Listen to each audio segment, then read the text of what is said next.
A police dog discovered a secret room in a nursing home. The mystery is solved after 10 years. The Sunny Beach nursing home was quiet, with a perfect lawn, cozy rocking chairs, and kind voices of nurses. But silence can be deceiving. Lova, an old service dog, suddenly froze during a walk. His low growl broke the peace of the corridor. His eyes stared at an old door in the far wing. Something was wrong. Anya, a young nurse, felt a chill. Lova knew more than she did, and his growl promised to reveal the secret hidden behind that door. In the Sunny Beach nursing home in a village near Moscow, the morning began as usual. The sun poured through the windows of room 208, where Grandma Vera quietly sang old songs. The air smelled of oatmeal and lemon detergent. Anya, a nurse with an unsteady gait after practice, led Lova, an old therapy dog, down the hall. Lova, a former service dog with a gray muzzle, had served in search operations for 6 years. Now he brought warmth to the elderly, but that Tuesday everything changed. They were walking past the West Wing, old and almost abandoned. Lova suddenly froze. His fur stood on end. His eyes were fixed on the door of room 316. The door looked alien, heavy, with peeling paint and an illegible sign. Lova growled low, threateningly. "What is it, Lova?" Anya asked in a whisper, crouching down next to him. The dog did not look at her. His nose trembled, as if sensing something invisible. Suddenly he barked sharply, loudly. Anya shuddered. The nurse Natasha stuck her head out of the next room. "Is everything okay?" "Yes, I'm sorry. Lova is acting strangely," Anya quickly answered, pulling the dog away. But Lova kept looking back at the door. Anya did not sleep that night. Lova's growl, persistently, like a dog on a mission, did not leave her head. Maybe it was a rat, old pipes, but something told her. It was more serious. On Thursday, Lova was drawn to the West Wing again. Usually he happily ran from room to room, but now he was rushing only to 316. Anya checked the floor plan. Room 316 was not on the list. She asked the head nurse, Maria Ivanovna. She snapped, "Don't go there. Some doors are closed for a reason." Quote. Anya nodded, but her curiosity grew. At 1:30 a.m., when the corridors were quiet, Lova barked again at that door. Anya noticed a faint light under the crack. Her heart began to pound. No one lived in that wing. She sat down, peered through the keyhole, and recoiled. A shadow flashed inside, dragging something behind it. Anya could not forget the shadow behind the door of room 3.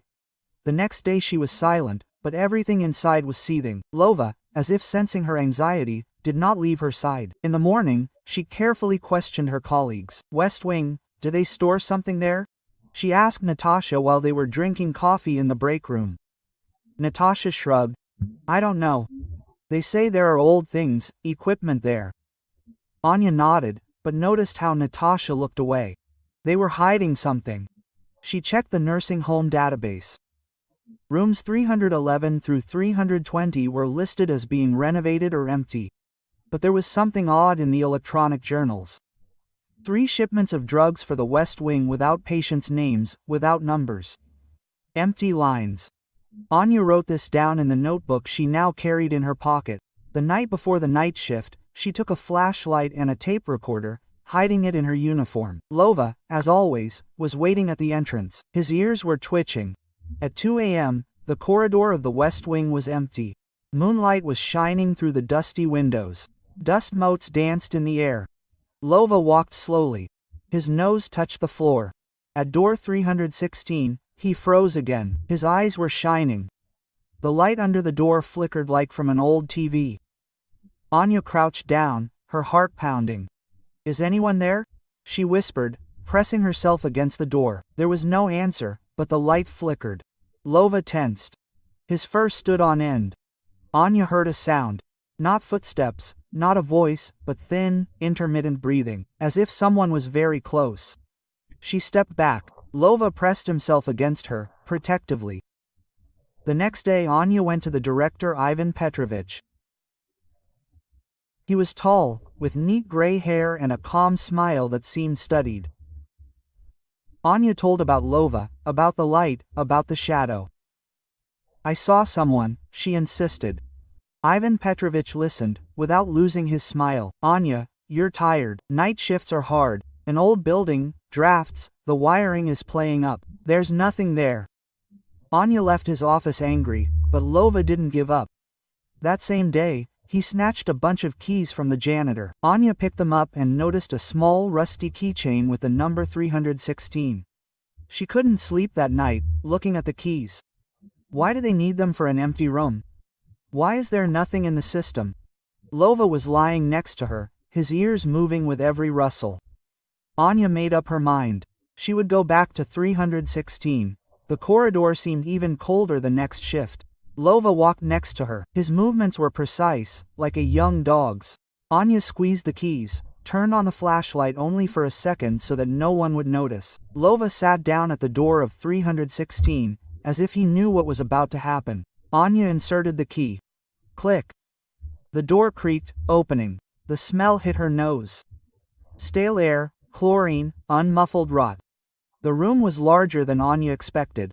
An unusual ward. The wallpaper was peeling off the walls, the floor creaked. 2 hospital beds, one with a dent, as if they had been there for a long time.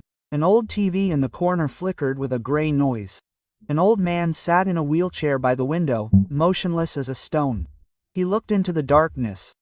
Anya called quietly, "Sir?" He did not answer. Lova remained at the door, watching. The old man slowly raised his thin hand, pointed to the nightstand. Anya opened the drawer.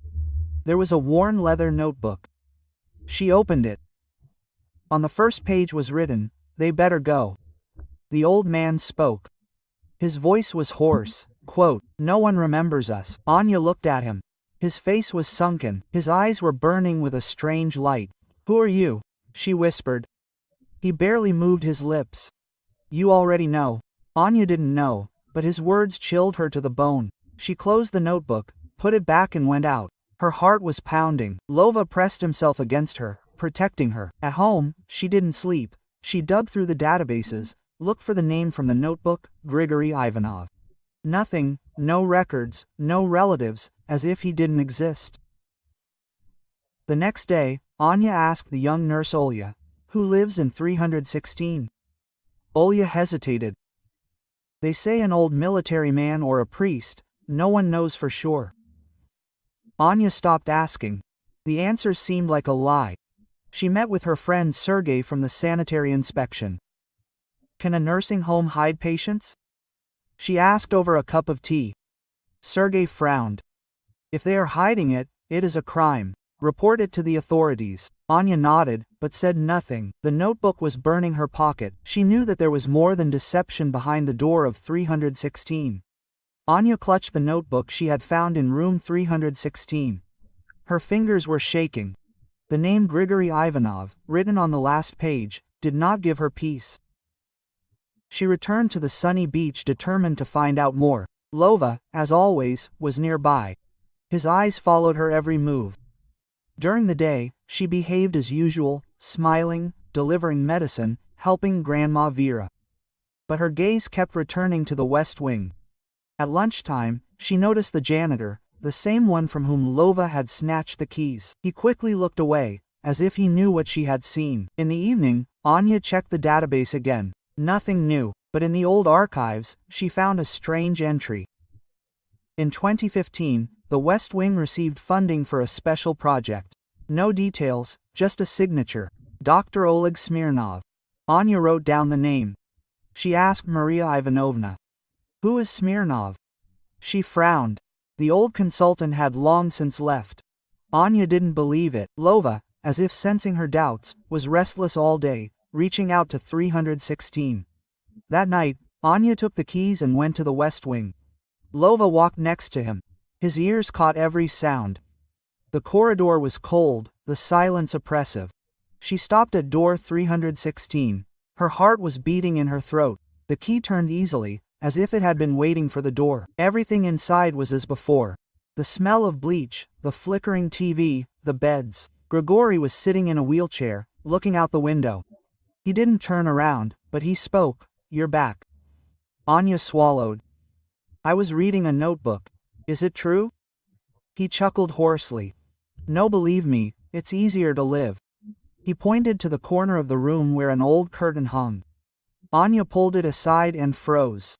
Behind it was a metal door with a biometric scanner. Not for keys, for fingerprints or eyes. What's there? She whispered. Grigori turned. His eyes were tired but sharp. Others, like me? Anya frowned. Who are you? He answered quietly. Those who were forgotten. His finger pointed at Lova. He knows. Lova is a cat, not just a dog. Anya did not understand, but Grigori's words were etched in her memory. She left, clutching the notebook she had taken this time. At home, she leafed through the pages. Lists of names, dates, numbers. One entry stopped her. July 2015, subject 14A completed. Below. Incomplete, moved. Room 317. Anya froze. Room 317 was next to 316, officially empty. But the metal door, the scanner, these were not just forgotten patients. The next day, she noticed a man in a dark coat. He entered 318, holding a thin suitcase. 10 minutes later, he came out without him. Anya saw a scar on his neck, as if from an old operation. Lova growled, looking at him. That night, Anya hid in the laundry room behind the shelves, where there were no cameras. Lova sat next to her. His breathing was calm, but her ears caught sounds. At 2 a.m. she heard footsteps, not the soft shoes of orderlies, but hard ones, like military ones. She looked out. The same man in a coat with a black bracelet on his wrist entered 317. Anya waited. After 20 minutes, he came out without a suitcase. She waited another 10 minutes and crept to the door of 318. Lova followed her like a shadow. Room 318 was different. Cold, sterile, with bright light. On the bed lay a woman, strapped in. Her skin was pale, her head was shaved, her eyes were looking at the ceiling. She was breathing. Anya approached. Can you hear me? The woman's lips trembled. Subject 14. Anya shuddered, the same as in the notebook. She reached for the belts, but Lyovo barked. Footsteps. Anya darted into the closet, barely breathing. 2 orderlies entered. Their faces were empty. Vital signs are stable, one said. Another 48 hours, the other answered. They left. Anya returned to the woman. I'll be back for you. In the morning, Anya called Sergey. I found a man without documents in 318. There are still doors, scanners. Sergey was silent. Anya, go away. This is not just a deception, it's dangerous, she answered. I will not abandon her. She did not mention the notebook. In the evening, she heard Maria Ivanovna whispering to an orderly. They are taking her away today. Orders from above. Anya realized that there was little time. After midnight, she took the stolen scanner from the reception. Lova was waiting at door 317. The scanner worked, the door clicked. The woman, subject 14, was looking at her. Quote, "You're back," she whispered. Anya freed her from the belts. The woman moved slowly, her muscles weakened. Suddenly the alarm wailed. The red lights blinked. Anya supported the woman. Lova ran ahead, checking the way. At the emergency stairs, the door was locked. The elevator opened. 2 men in black with tasers stepped forward. Don't move, one shouted. Lova jumped, knocking one down. The second raised the taser, but Anya hit the fire alarm button. Water gushed from the ceiling, screams filled the corridor. In the chaos, Grigori appeared out of nowhere, waved to the side exit here. They ran out into the night. Lova guarded the rear, growling. In the car, Anya drove without saying a word. The woman, now called Lida, sat in the back, pressed against Lova. Grigori was silent next to her. You knew, Anya finally said. He nodded. He knew that they wouldn't let her live. Anya gripped the steering wheel. Who is she? Grigori looked at her. Proof. The final link in their project. Anya drove the car through the night. Her hands gripped the steering wheel tightly. Lida, weakened, sat in the back, pressed against Lova, whose warm fur calmed her. Grigori was silent in the front seat. His gaze was fixed on the darkness. Anya finally broke the silence. What kind of project? Grigori sighed. Echo. They wanted to erase the past. Lida, their mistake. Anya pressed her lips. Why her? She remembers, he answered quietly. and they don't want anyone to remember. Anya took Lida to Sergey, who knew people who could hide her. He promised protection, but warned, "This is not just a nursing home, it is something deeper. Be careful." Quote. Anya nodded, but a feeling grew in her chest that she had only lifted the curtain of secrecy. Grigory disappeared the next day without saying a word. Lova stayed with Sonya. His eyes followed her, as if he knew that the danger had not gone away. At home, Anya leafed through a notebook with 3 sixes. The pages were full of codes, dates, names. One line stood out. Subject 14, a Lida to resistant to memory suppression. Nearby isolation until completion. Anya shuddered. Lida remembered what they wanted to erase. But what? She searched the internet, dug through old news, but found nothing. Sunny Beach looked perfect. No scandals, no complaints. But Lova, lying at her feet, sometimes growled into the darkness, as if he sensed a threat. A week later, Anya met Sergey in a cafe on the outskirts of Moscow. He looked tired. "I found a man," he said. Maxim Dorokov, a former investigator. He dug into similar cases. He said, "This isn't just a hoax, these are experiments." Anya frowned. "What kind?" Sergey lowered his voice. "Neural suppression, memory, emotions, they erase everything. The subjects are those no one is looking for." Anya remembered Lida, her empty look. Quote, "Who is behind this?" she asked. Sergey shrugged. Quote, "Someone with money and connections." Anya decided to meet Dorokov. He lived in an old house in Podolska, surrounded by pine trees. A man of about 50, with a hard look and a voice like gravel, met her with a mug of coffee. Lova lay at his feet, wary. Anya showed her the notebook. Dorokov leafed through it, frowning slowly. "This is not a nursing home," he said finally. "This is a cover, the Echo Military Development Project. Oleg Smirnov was in charge. He disappeared in 2016, but his tracks lead to a private lab." Anya clenched her fists. "Where is he?" Dorokov shook his head. "Is hiding, but the money goes through a company in Kaliningrad." They went there. The office was empty. Bare walls, torn carpet, empty cabinets. But Lova did not calm down. He sniffed the corner, growling, until Anya found the ventilation hatch. Behind it, in the dust, lay a sealed envelope. Inside were photographs of Lida, wires on her skin, monitors, graphs. The note read, "Subject 14 is stable. Isolation is recommended." Anya felt cold. Dorokov muttered. They hit her because she did not forget. Returning home, Anya showed the photographs to Lida. She was sitting on the couch, her hands shaking. She looked at the pictures for a long time, then whispered, "I'm not Lida, my name is Julia." Anya froze. "Julia?" The woman nodded, her eyes filled with tears. "I remembered my school, my mother, my brother, they took me away." She told me about the voice, cold and harsh. "You are not you, you are what we created." Lova lay down next to her, putting his muzzle on her lap. Julia stroked him, her voice trembled. "They wanted me to forget everything." Anya did not sleep that night. She reread the notebook, looked for a quiet one, found an old document. In 2011, 5 patients were transferred from Sunny Beach to an unknown location. Julia's name was among them.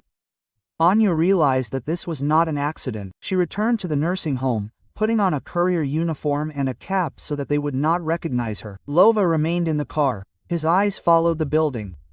Anya made her way to room 319, another one that wasn't in the plans. Pressing her ear to the wall, she heard a low, mechanical hum. She recorded it on her phone. At home, Lova sniffed her hands, as if he knew what she'd found. Anya sent the recording to Dorokov. He responded an hour later. It wasn't just noise. It was frequency modulation, a memory-suppressing technology. Smirnov was developing it. Anya squeezed the phone. "Are they still doing this?" Dorokov replied. "If they need to hide the past." Yes, Anya realized, she was in danger. But it was too late to back out. The next day, her house was searched. The door was ajar, drawers overturned, papers scattered. The notebook from 316 lay open on the table. Next to it was a black and white photo from a camera. Anya and Lova leaving 318 with Yulia. On the back, in red ink, "You are under surveillance. Go away." Anya clenched her fist. Lova growled, looking out the window. She whispered, "They want me to keep quiet, but I won't stop." She met Sergei again. He was scared. "Anya, this is too much. Leave while you can." She shook her head. "Yulia is not the only one, there could be others." Sergei sighed. "There will be a hearing in a week. Another case, but it is related to Smirnov. If you file a request, they will not be able to hide the documents." Anya nodded. Time dragged on.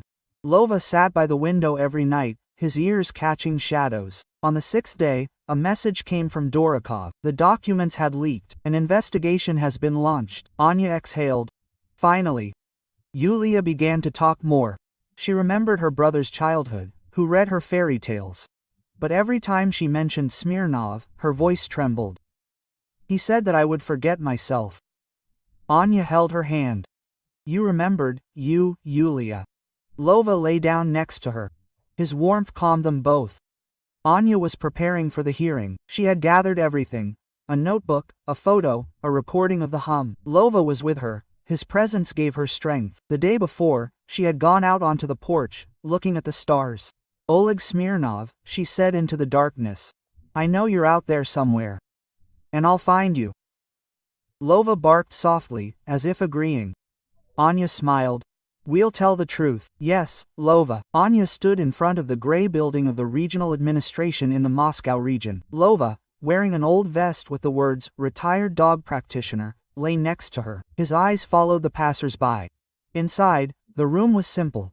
Wooden chairs, the smell of coffee and old paper. Anya clutched the folder with evidence, the notebook, the photo, the recording of the hum. She had not slept that night, but Lova, lying at her feet, gave her strength. She was called to the microphone.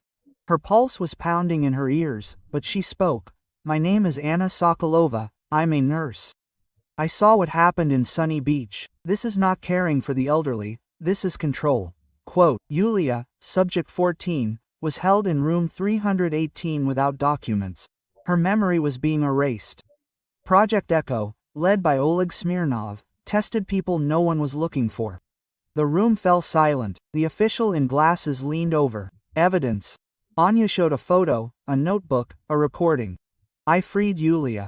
Lova showed me the truth." She put her hand on Lova. He raised his head. His eyes scanned the room. He sensed what we ignored. His roar made me look. Questions rained down. "Where is Yulia? How is Smirnov connected? Why not the police?" Anya answered, firmly referring to Durakov's documents. She showed a photo with a threat. "I was warned, I did not leave." A man entered the room, gray-haired, thin, with icy eyes. "Oleg Smirnov." Anya froze. Lova growled quietly. The chairman said, "Dr. Smirnov, you have been called to testify." He looked at Anya. "You think we are monsters, but we defended the world." Anya answered, "You were hiding the truth." His lips trembled. Julia was a threat.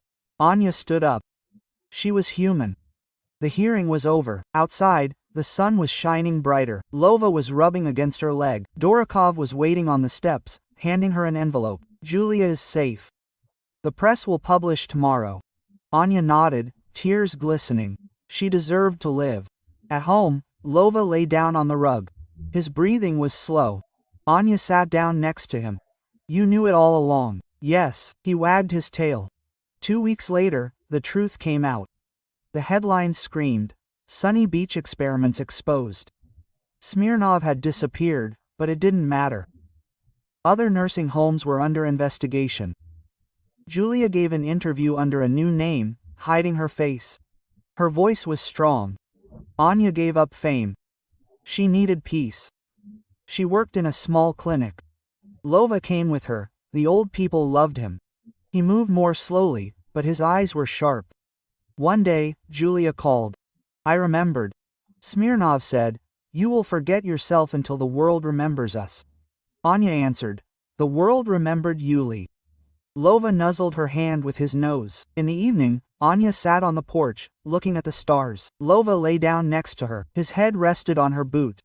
She stroked him. You saved more than you understand. He sighed quietly, warmly. Anya smiled. Heroes are different. You are mine. The truth does not always thunder. Sometimes it growls in the dark, like Lova, until someone hears.